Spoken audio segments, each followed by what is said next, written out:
Hey everyone, welcome to Raj economics and commerce classes. मैं हूं नीरज कुमार। आज मैं आप लोग के बीच आ गया हूं सेट थ्योरी का नेक्स्ट सेक्शन को लेकर के, जिसमें हम लोग डिस्कस करने वाले डिफरेंट सेट ऑपरेशंस। राइट, पिछले वीडियोस में मैं meaning, type, subset, superset, universal set, इन सब चीजों के बारे में डिस्कस कर दिया हूं।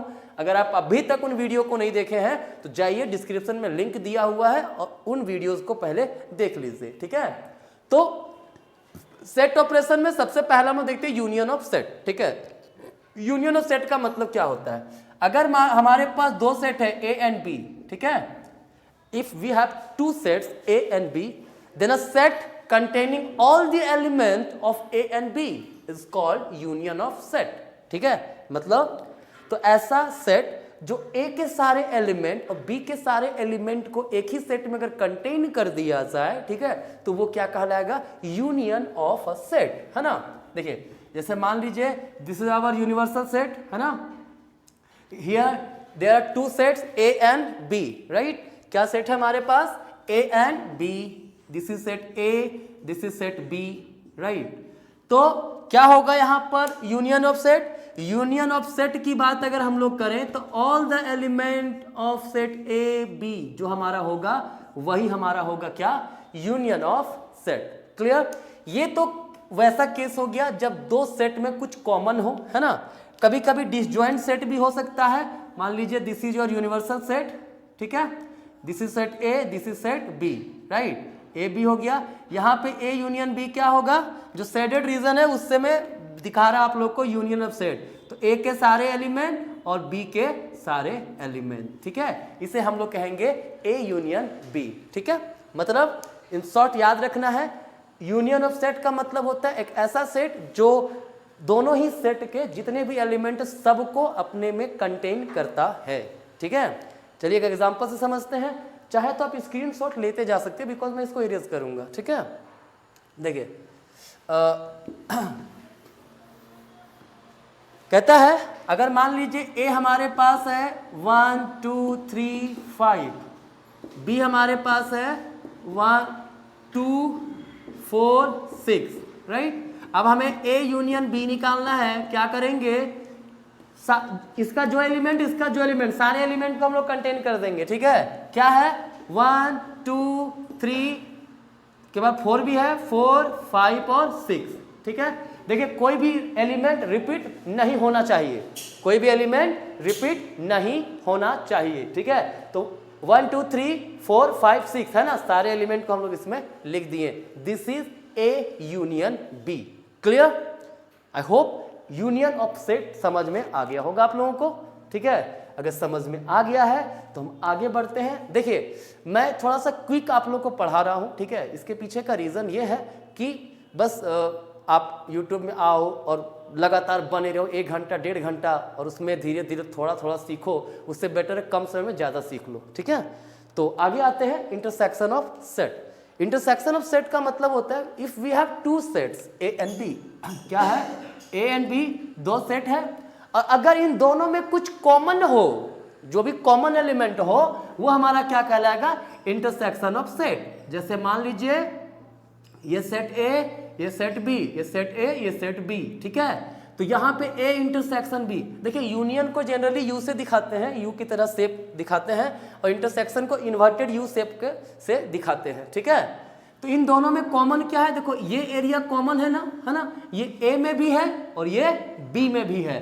तो जो कॉमन एरिया रहेगा, कॉमन एलिमेंट होगा, वो हमारा कहलाएगा इंटरसेक्शन ऑफ सेट। ठीक है, देखिए अगर डिसजॉइंट सेट हो तो वहां पर ए यूनियन बी कुछ नहीं होगा, है ना। अगर ये डिसजॉइंट सेट है ना, ए और बी कुछ भी कॉमन नहीं है, तो यहाँ पे ए इंटरसेक्शन बी क्या हो जाएगा? 5 हो जाएगा, मतलब कुछ भी नहीं, नो एलिमेंट, राइट। कोई दिक्कत नहीं है।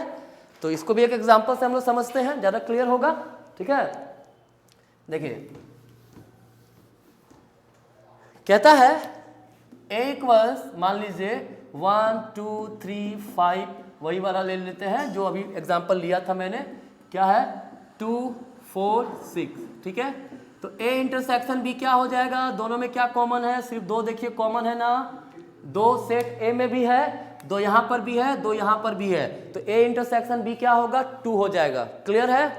तो ये रहा आपका इंटरसेक्शन ऑफ सेट। ठीक है, आई होप यहां तक आपको समझ में आ गया होगा। Union of set, intersection of set, clear है।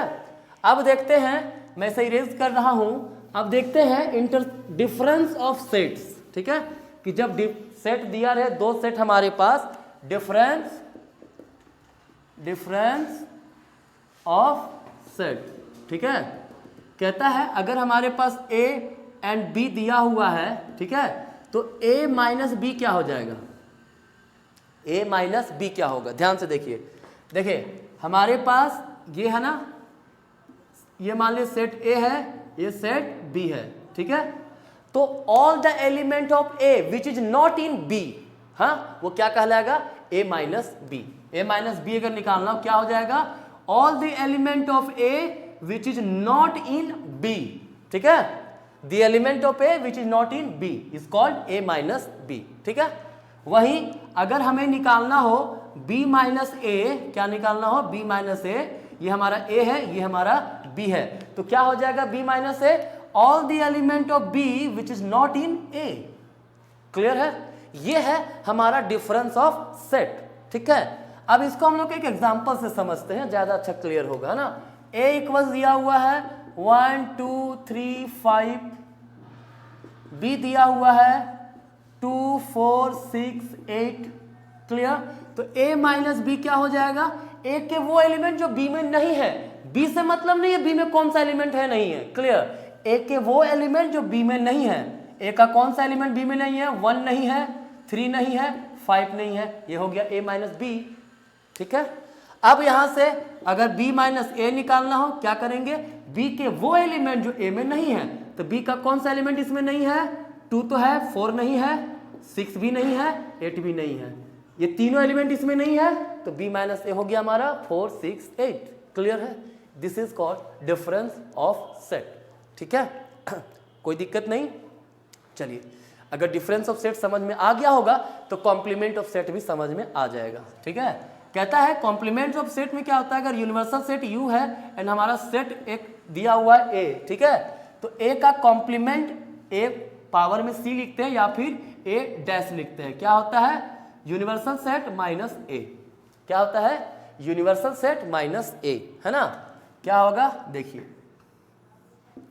ये हमारा सेट A है, अगर हम लोग A इंटरसेक्शन A का कॉम्प्लीमेंट निकालते हैं तो क्या होगा, the element of universal set which is not in A, वही ना होता है, element of universal set which is not in A, ठीक है। जैसे हम एक एग्जांपल देते हैं, इधर मैं इरेज कर सकता हूं डिफरेंस ऑफ सेट, चाहे तो आप स्क्रीनशॉट ले सकते हो, है ना। चलिए, मान लीजिए यूनिवर्सल सेट हमारे पास दिया हुआ है 1 to 10, क्या दिया हुआ यूनिवर्सल सेट, यूनिवर्सल सेट दिया 1 2 3 4 5 6 7 8 9 10, ठीक है, और A दिया हुआ है 2 4 6, क्लियर। तो A का कॉम्प्लीमेंट की बात करें या फिर A डैश की बात करें, क्या होगा, universal set minus A, universal set का वो एलिमेंट जो A में नहीं है, तो A में क्या नहीं है, 1 नहीं है, 3 नहीं है, 5 नहीं है, 7 नहीं है, 8 नहीं, 9 नहीं, 10 नहीं, क्लियर। ये हो गया A का कॉम्प्लीमेंट, क्लियर। नाउ एक प्रॉपर्टी है कॉम्प्लीमेंट ऑफ सेट का, याद रखिएगा, A का कॉम्प्लीमेंट का अगर कॉम्प्लीमेंट कर दिया जाए तो हमारा A आ जाएगा, ठीक है। This is a theorem of complement of set, ठीक है। तो ये था different operations of set, clear है।